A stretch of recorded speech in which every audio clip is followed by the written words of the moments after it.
Personally, hanggang ngayon premature kung maghahain ng o pagbobotohan ang motion to dismiss. Kasi anong i-dismiss namin kung hindi pa isang pirasong ebidensya o isang warm body na witness ay di narinig pa naming mga senator judges. Wala daw kayong jurisdiction. Bakit nyo papakinggan? Siguro yung estratehiyang ginamit nitong si Torre kay dating Pangulong Rodrigo Duterte, ganun din ho ang ginawa niya dyan sa mga nawalang aktivista na yan. Simula pa lang ho yan mga kababayan. Sa mga susunod na panahon, maglalabasan ang mga kabuktutang ginawa ng mama na yan. At itong si Martin Romualdez, tila bagang suko na sa impeachment ni VP Sara.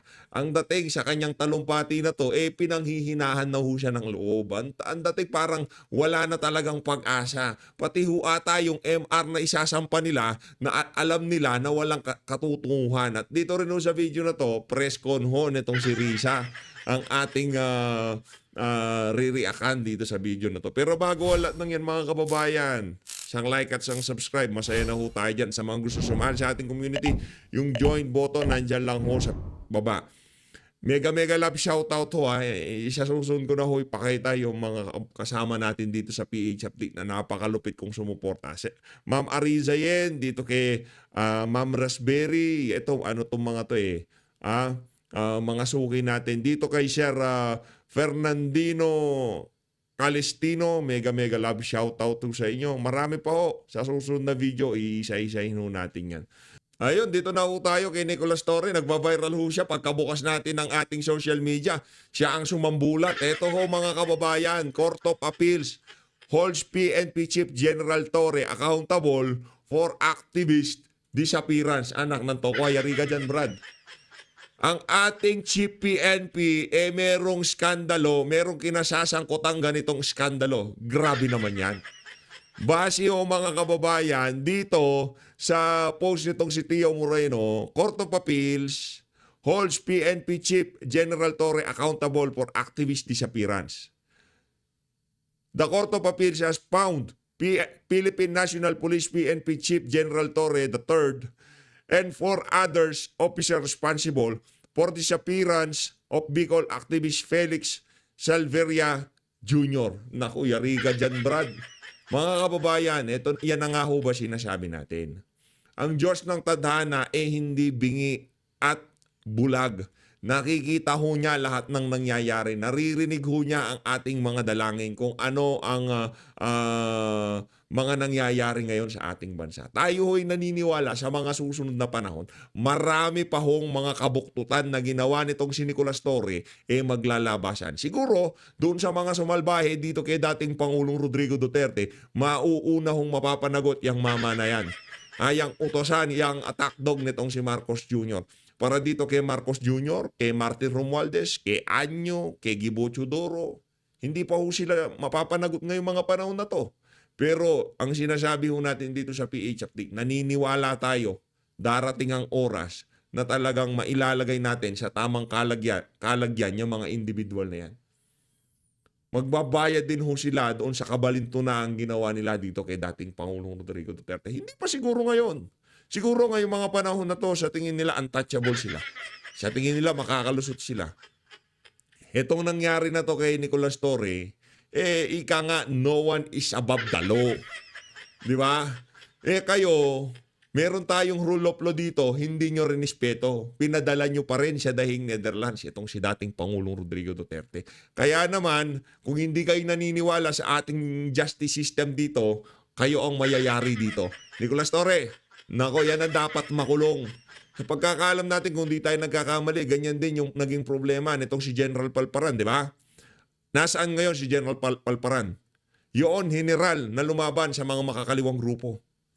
Ito mga aktivista ang tinira base dito sa lumabas na report na to. Na di umano, sangkot ang pangalan nitong si Nicolas Torre sa pagkakawala ng aktivista na yan. Kung nakakulong itong si General Palparan, bakit hindi nakakulong itong si General Torre? Di ba? Meron tayong problema dyan. Mga kababayan, magantay lang ho kayo ng konti. Huwag ho kayong mainip, magalit, o kung ano pa man, di ba? Hintay lang ho tayo. Darating din ho yung panahon na mabibigwasan natin yung mga individual na sumalbahe dito kay dating Pangulong Rodrigo Duterte. Rekta na ho tayo dito kay Martin Romualdez. Ano na naman ba dinadakdak nitong mama na to? Oh, pakinggan ho natin. The court may close a case, but it cannot close the cause. Nako. The pursuit of accountability is not a moment. It is our mandate. Talagang yes, Armand. Talagang, yan, ganyan ka walang ya si Martin Romualdez. Di ba? Ganyan ka. Sino? Ngayon, ang tanong, nasaan na yung mga private complainant o yung nag-file ng impeachment laban dito kay VP Sara. Mga puppet ho lahat yun nitong si Martin Romualdez. Ngayon siguro maliwanag na sa ating maliwanag na sa mga kababayan natin kung ano man ang impeachment na ihain sa House of Representatives. Tandaan niyo ho mga kababayan, hindi ho yan galaw noong mga nagpa-file o kung sino pa man. Galaw ho yan ng pamunuan. Ang may kagustuhan lamang dyan sa impeachment na yan, walang iba kundi ang si Martin Romualdez. Brad, ito na diretsuhin na kita. Siguro mapanggang sa ngayon, hindi mo pa rin matanggap na kahit na mawala si Sara, hindi kailanman hindi ka magiging option sa sambayanan na maging presidente. Lahat na lang gusto mong idaan sa santong paspasan. Ayaw mo ng eleksyon, ayaw mo ng ganito, ayaw mo ng ganyan. Gusto mo, ihalal ka lang na prime minister o kung ano pa man. Yun eh. Di ba? Kaya nila gustong mag-amenda ng ating saligang batas. Di ba? Gusto nilang isahin na lang ang hindi na tayo isa na lang ang Kongreso, isa na ang Senado, di ba? Yun ang gusto niyang mangyari. Ngayon, dahil nakita niya medyo palpak ata yung plano na yon, hindi dumidiretso, di ba? Yung People's Initiative. Anong ginawa ho nila? O, plan B tayo, impeach Sara. Naniniwala, dayain nyo yung 2028? Hindi pwede yun. Dayain nyo na yung senatorials, dayain nyo na yung barangay, mayor, lahat, dayain nyo na. Pagka-presidente dinaya nyo, sigurado magkakagulo. Ito mga kababayan, ito pa ang isang broken-hearted ngayong mga panahon na to, itong si Risa Hontiveros. Panoorin nun natin ang kanyang interview dyan sa... Pero this Atiyan time, kahit sa gumraduate Senado. na Senator Coco Pimentel, sa halip na dalawa lang sila, dumami yung miyembro ng minority black. And she will remain the chairman of Committee on Women, Children, Family Relations, and Gender Equality. Let us all welcome Senator Risa Hontiveros. Hi, ma'am. Ito si Shelly talaga. Good morning. Good morning. Salamat, Malambing Miss Sally. At magandang pagka, umaga po sa inyong lahat. Ma'am, una, Oh, sorry. kumusta ka? How do you feel na member ka ng bagong minority black headed by Minority Leader Soto? Proud ako mag-serve bilang miyembro ng minority sa pamumuno ni Senate Minority Leader Tito Soto. At peace ang puso ko sa pagiging bahagi pa rin at muli ng minority at bawat araw na dumadaan, pasaya ako ng pasaya sa sitwasyong ito. At ma'am, nagkaroon kayo ng unang caucus nitong Yes. minority black na sabi nga, composed of veteran senator. So, kumusta po yung unang caucus? Ano yung mga napag-usapan ninyo? Siguro mga in general pa lang na pagje-gel ng aming minority block. Wala pang maraming very specific na mga agenda na pinag-usapan. Sinabayan namin yung buong minority in terms of discussion sa pag-oorganisa ng hindi lang yung mga bloke pero yung committee system. And buong-buo yung loob namin na patuloy na mag-fiscalize, mag-check and balance. It was a very warm and again happy first caucus meeting ng minority. May agreement ba na magiging united ang inyong stand pagdating sa mga iba't ibang issue o magiging malaya kayo na magkaroon ng mga iba't ibang stand sa mga issue?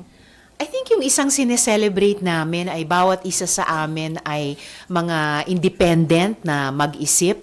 And at the same time, I believe excited kami na maghanap talaga ng mga unified stances kung saan namin kayang buuin, lalo na sa mga importanteng issue.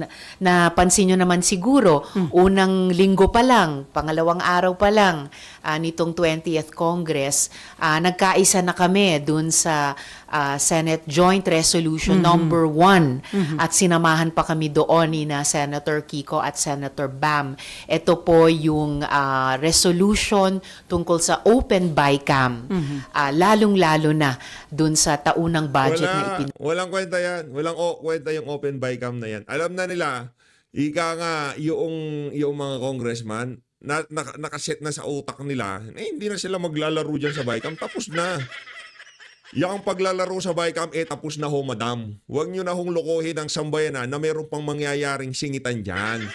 Doon pa lang sa Malacanang level, doon na inuumpisahan ang kabalintunaan ng mga congressman. Kayo naman, huwag nyo na hong lokohin ang sambayan ng Pilipino. Pagka ang pamunuan, pagka ang administrasyon, magnanakaw, wala kang maaasahan dyan. Pagka magnanakaw, kahit anong gawin mo, magnanakaw yan. Ay, talaga, linuloko nyo lang kami. Anong open BICAM? Kabalbalan yung open BICAM na yan. Hindi lang ho pala sa BICAM nagkakaroon ng singitan. Hindi lang sa BICAM nagkakaroon ng compromise kung tawagin. Hindi lang sa BICAM nagkakaroon ng negotiation between dito sa dalawang chamber na to. Lulukuhin nyo na naman kami. Ipapakita nyo, yan, BICAM ha. Walang nagnanakaw. Walang nag-insert ng kung ano-ano. Di ba? Pero umasa ho kayo. Ito na, sinasabi ko sa inyo. Sa 2026, same scenario. Babahain pa rin tayo. Maraming nagugutom. At siguro ito, negative na akong negative. Pero yun ho kasi ang nangyayari. Umaasa.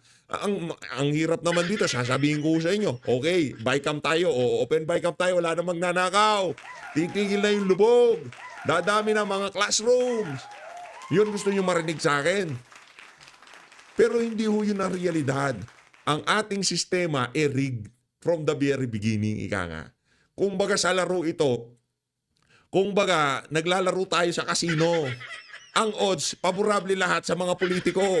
Hindi sa mga taong bumoto sa kanila. Nako, maniwala ako kayo sa akin mga kababayan. Binobola na naman kayo ni Risa. Di ba? Napakalaking kasino ng gobyerno. Tayo tataya sa panahon ng kampanya. Umaasa tayo na mananalo tayo. Pero yung kasino, ginawa siya hindi naman para sa mga tumataya. Ginawa ho siya para sa house, ika nga. Ginawa siya para sa mga politikong nagpapagana dito. Hindi na ako umaasa na magkakaroon pa ng pagbabago dito sa bansa na to. Kung hindi man mapalitan ang pamunuan, magkaroon ng malinaw na direksyon, ika nga. Dito hindi. Mantakan nyo. Ano sabi ni Marcos Jr.? Ayaw ko ng impeachment. Ano sinasabi nitong si Martin Romualdez? Hindi, wala akong kontrolado. Kung ikaw executive, sa ayaw sa gusto mo, dapat kontrolin mo yung mga bagay-bagay na yan. Sabihin na natin, dalawang separadong dalawang separadong ika nga sangay ng pamahalaan. Pero yun ang dapat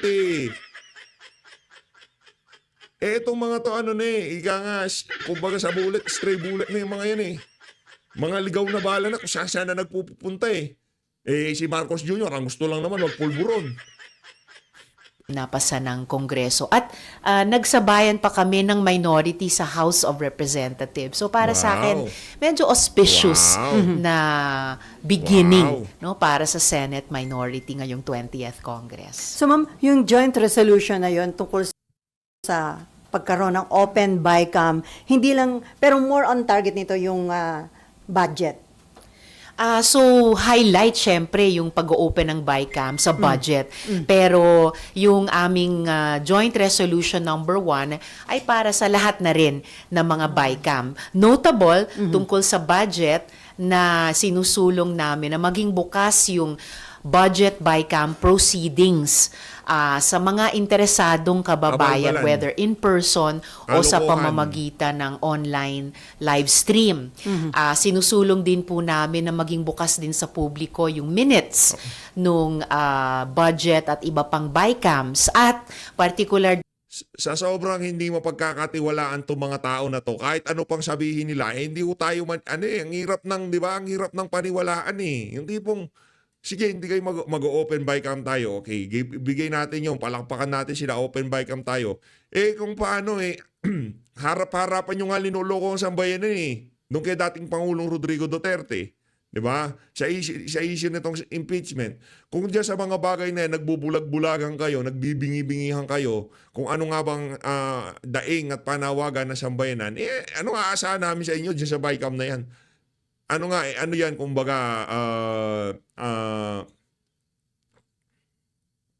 kumbaga ginagawa ho tayong mga bata.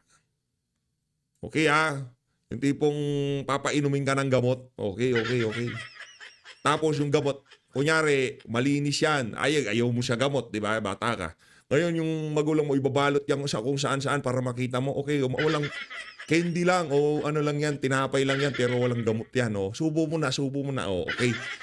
Walang gamot. Okay, hindi ka nakainom ng gamot, pero hindi mo alam, ininom mo pala yung gamot. Etong open BICAM na to, binabalot ho nila doon sa open BICAM na yan, yung utak ng ating mga kababayan para mapaniwala tayo na malinis talaga yung kabalbalan. Sabi ni Toby Tiangco, napakaraming nagsasabi, hindi lang sa BICAM ang nakawan. Hindi lang sa BICAM ang kabalbalan na ginagawa ng mga politiko na. Tigilan nyo ho. Sabi ni Senator, ito, nung una gusto natin ng open BICAM. Nung na-realize natin, pagka magnanakaw at magnanakaw yan. Wala namang kaparusahan sa mga magnanakaw sa pamahalaan. Hindi naman sila mahuhuli. Paano mo sila ipapa-ombudsman? Ika nga, kindatan lang, ganyanan lang sila. Ganun lang.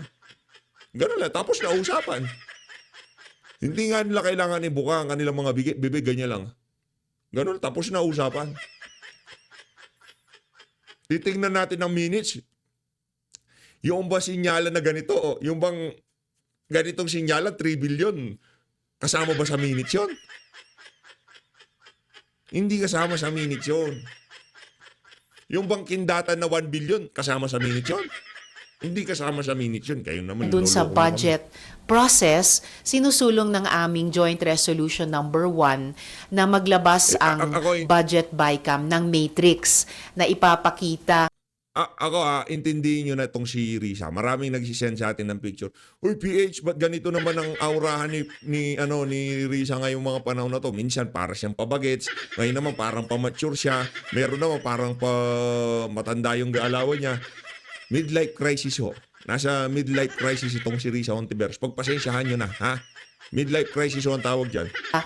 Saan nagkakapareho at nagkakaiba yung Senate version at yung House version ng budget at paano, if ever, pinagkaisa yung mga iyon. So ma'am, itong parang reform ito, di ba? Reform na ipatutupad ninyo to address yung issue na may insertion, may pork barrel, lalo na ito naging controversial na 2025 budget. If I'm not mistaken, hindi kayo pumirma ma'am dun sa BICAM report, tama Ako, ba? salamat. Ang galing ng memory nyo, Miss Sally. Totoo. Doon pa lang sa unang pulong ng budget BICAM nung nakaraang taon ay nag-signify talaga ako na hindi ako pipirma sa BICAM version na iyan dahil sa nooy Hindi ka pipirma pero tahimik ka.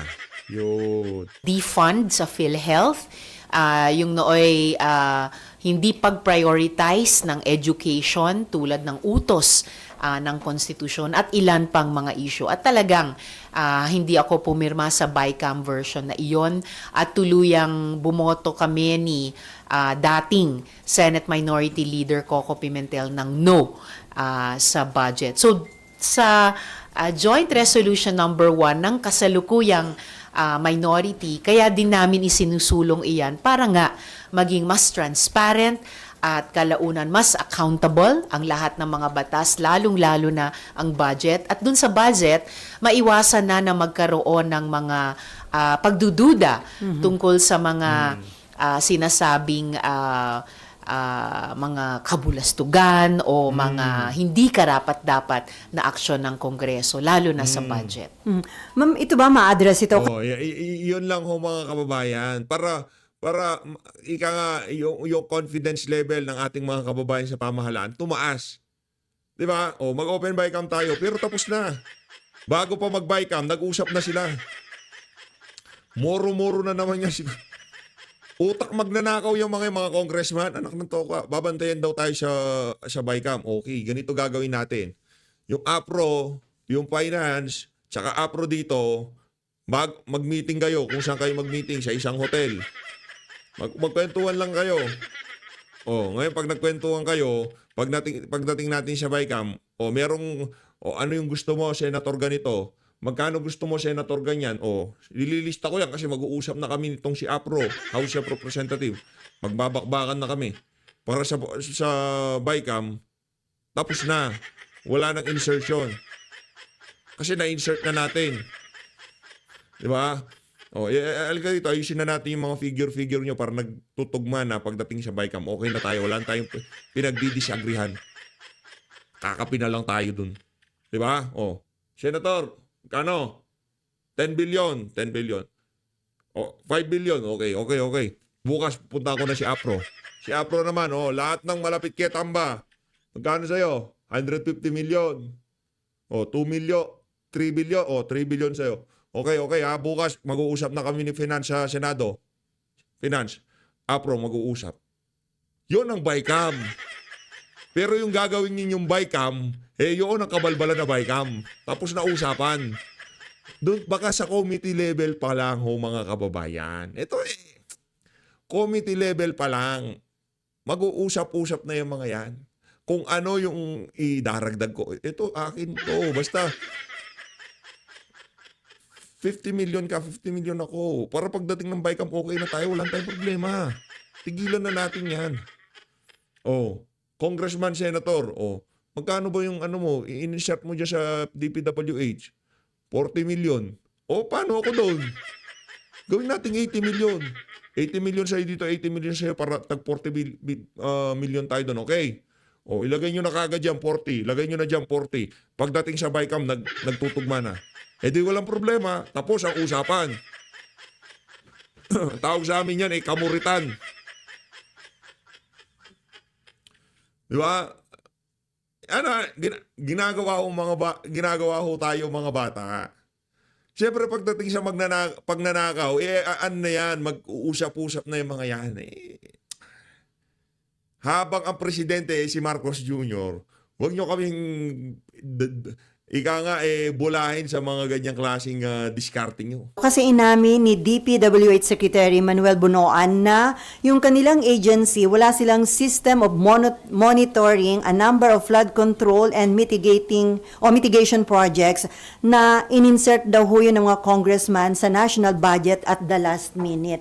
Meron din daw pong mga items na neither proposed by DPWH nor approved by the DBM suddenly appeared at the GAA. So with this joint resolution, kung ma-approve po ito, ma-adapt, mapiprevent na po itong ganito? Yun yung inaasahan ng Senate minority at yung dalawa pang kasamang senador na pumirma, and I would presume inaasahan din ng mga counterparts namin sa House minority. And sana notice na rin ito pareho sa DPWH at sa DBM na mag-propose po sila. Dapat magkaroon na o matagal na ng monitoring system nila dun sa mga pangunahing programa nila. Lalo na't kung maalala natin at ni-raise namin ito ni dating Minority Leader Coco Pimentel nung nakaraang taon, may mga dokumentasyon na sa nakaraang 3 dekada daw ng DPWH programs, 1/3 daw sa binabudgetan nito ay ang mismong flood control. Kaya kailangan sagutin bakit ang karanasan ng ating mga kababayan tulad ngayong mga bagyo at habagat ay kabaliktaran. Hindi nabawasan, say by 1/3 ang baha, kundi nga lalong tumaas at lalong tumatagal bago humupa. Anyway, ma'am, dun sa inyong dun sa inyong first caucus, napag-usapan po ba itong impeachment, lalo na yung naging SC ruling declaring unconstitutional yung impeachment case against BP Sara?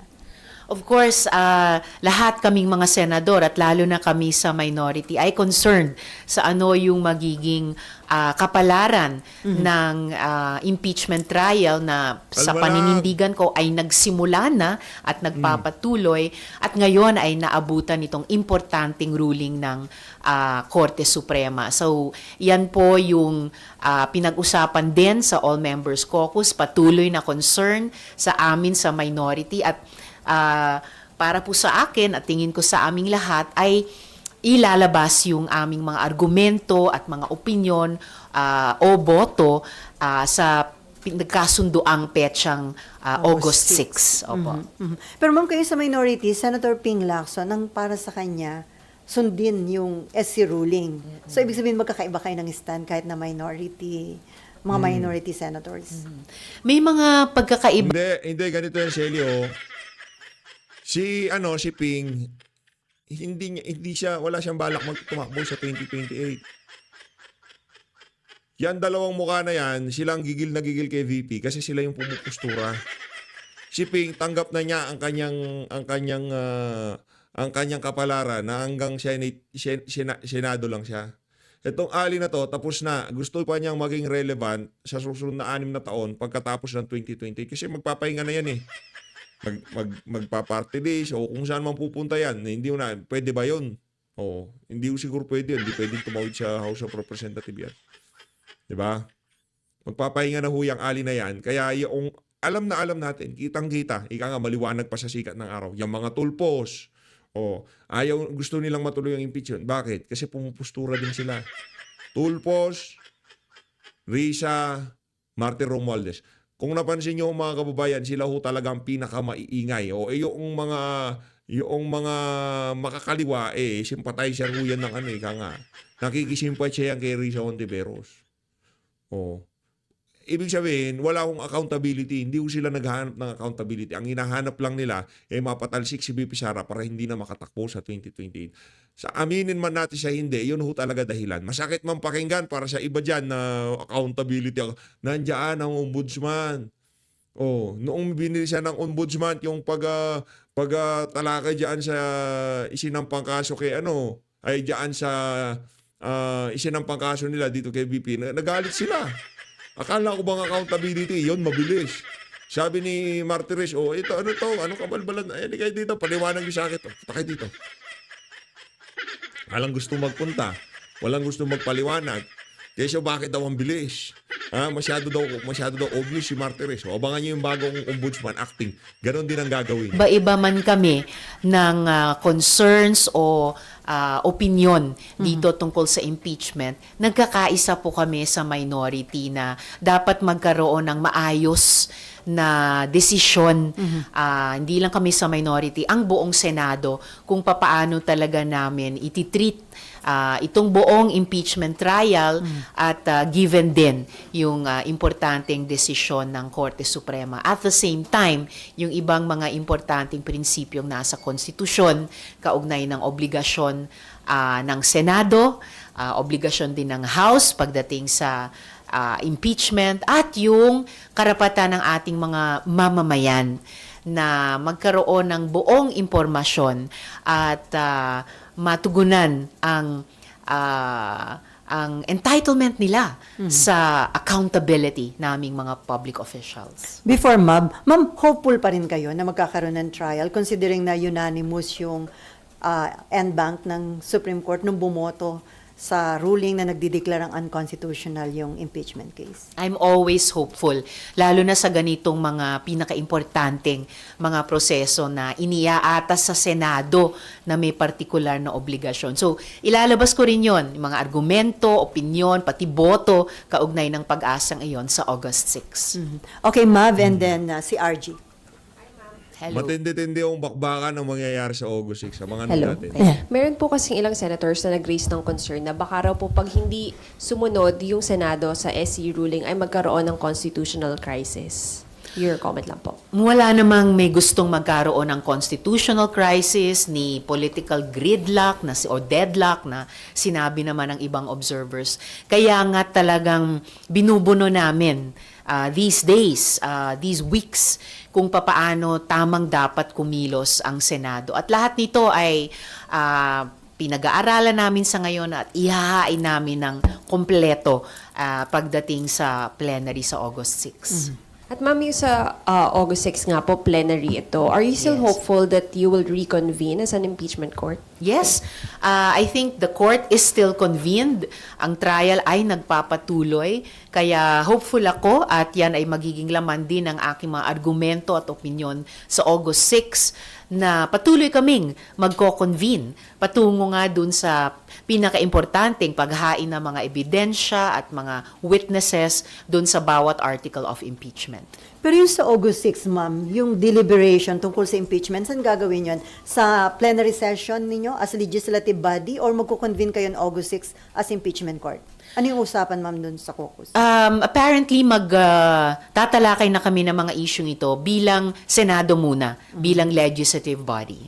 Okay, RG. Personally kayo po, ano pong position ninyo? Susunod po ba kayo dun sa Supreme Court or hindi? Kasi for your other colleagues, even the majority, they've made their sentiments clear.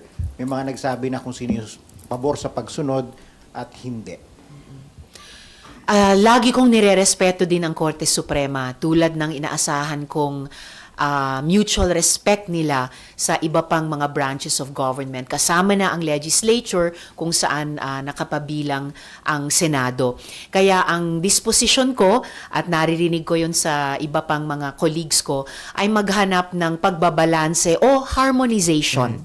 No, sa pagitan ng pagrespeto sa Korte Suprema, pagtaguyod sa mga responsibilidad namin bilang Senado at pagtupad sa aming mga obligasyon sa ating mga mamamayan na nag-e-expect at tamang nag-e-expect sa amin ng pagtaguyod din sa accountability ng mga public officials. Ma'am, I remember your statement when the ruling came out. And parang, I would like to clarify, do I take it to understand na parang you feel na talagang humirap ang impeachment because of the may mga nilagay silang requirements eh. Additional requirement. Actually, yung requirements o additional requirements na iyon para makapagsimula ng isang impeachment process ay isa sa ilang mga seryosong tanong pa rin, seryosong concerns na meron ako at naririnig ko rin sa ibang mga colleagues ko sa recent development na ito ng desisyon ng Korte Suprema na habang dumadaan yung mga araw ay sinasabi na rin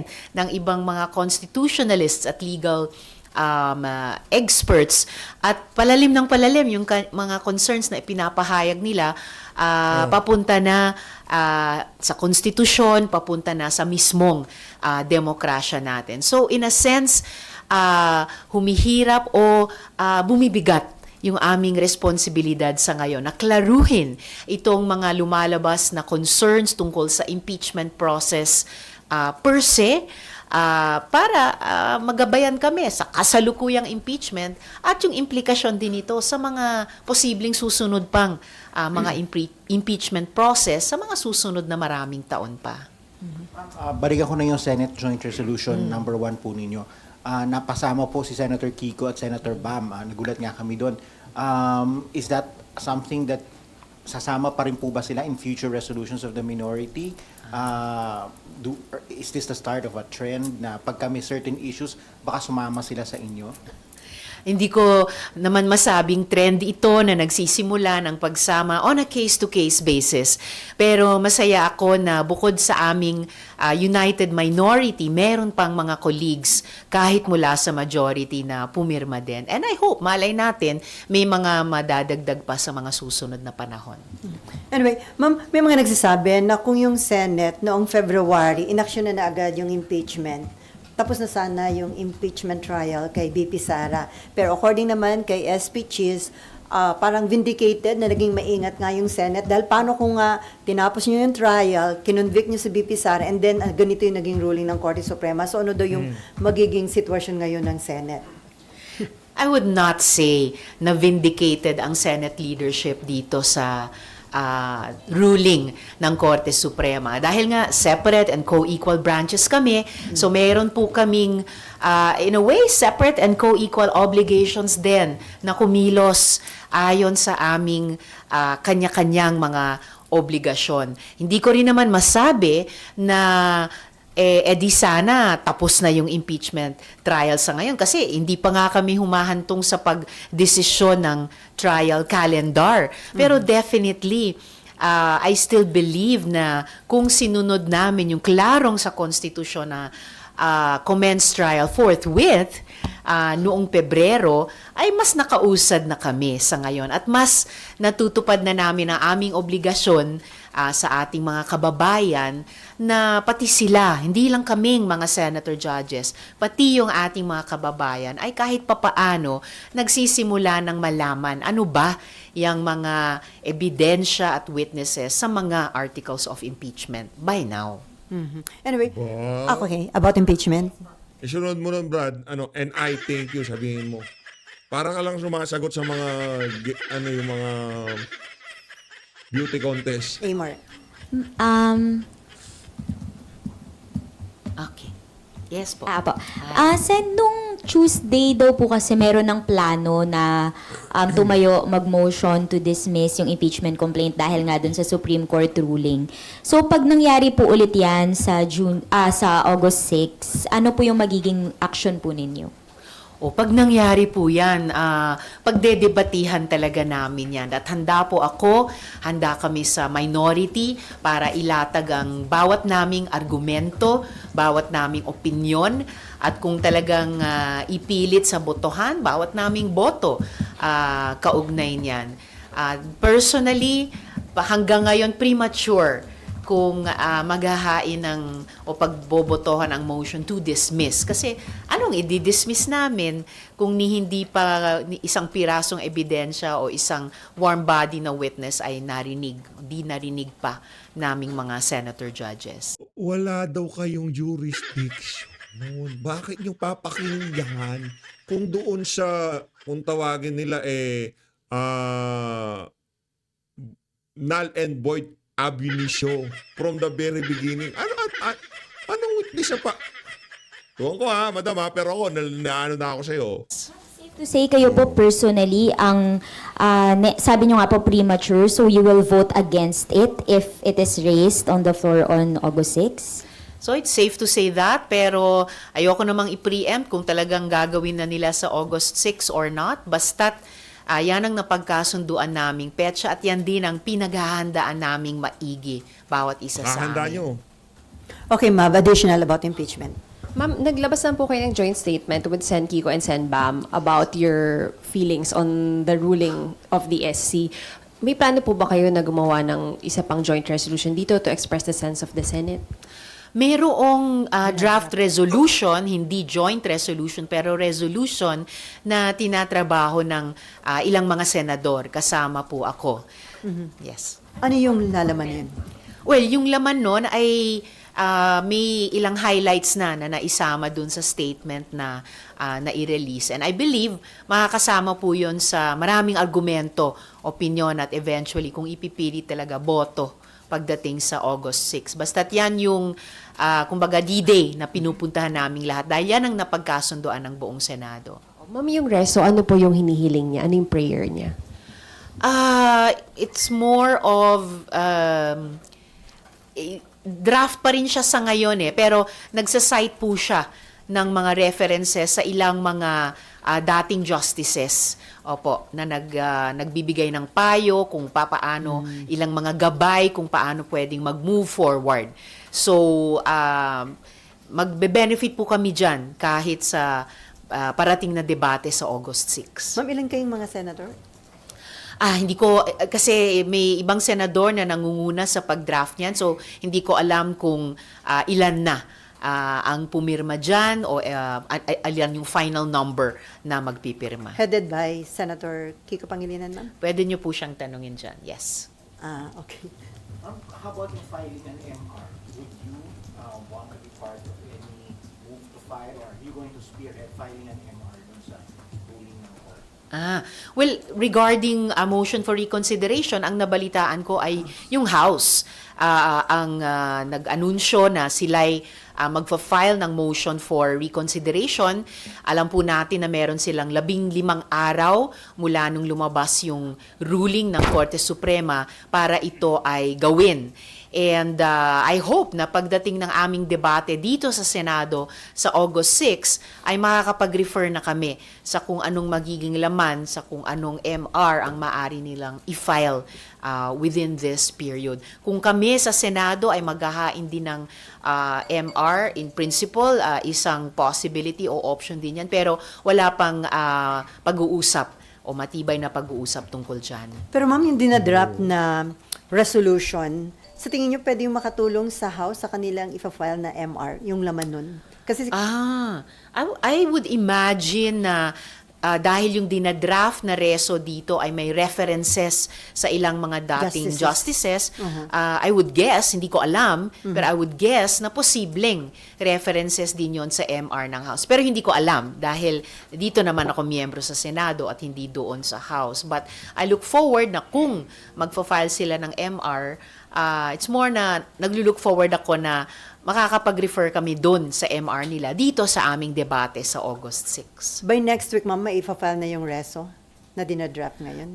Pwedeng itanong yon doon sa pangunahing nagda-draft ng reso na iyon. Mhm. Okay, Raymond, and then Dexter, and then balik kay Amor.